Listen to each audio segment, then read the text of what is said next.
Специален поздрав за Хала и за неговата прекрасна съпруга, за Зейра и за тяхните прекрасни деца.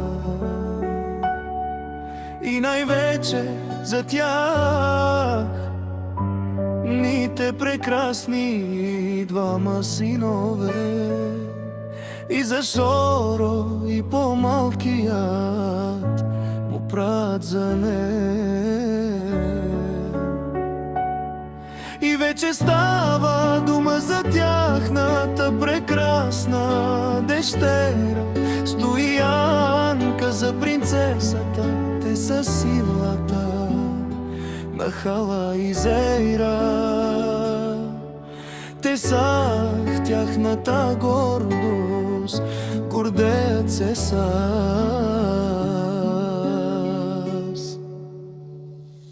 Дах тяка майка Хала, не ражда Хала, които не се страхува, нека душманите да лаят, а Хала да си живее живота. Който завижда Хала и Зейра,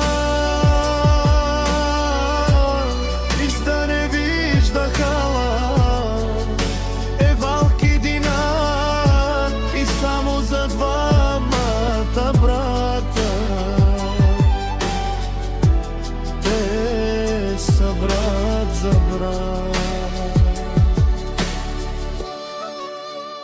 Шоро е мир и Хала казва: радвам се да имам душмани и Хала, докато е жив, и децата му ще са много доволни. И само за пренстеца,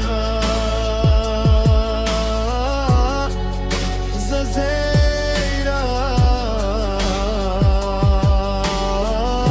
и само за дъщеря. Дясната ръка да влайга си Стоянка, Зейра. Живе пак Стоянка, диша неката. Ните душмани да лаят, докъде ще лаят? Този поздрав беше от Хала за жена му и за ните прекрасни деца.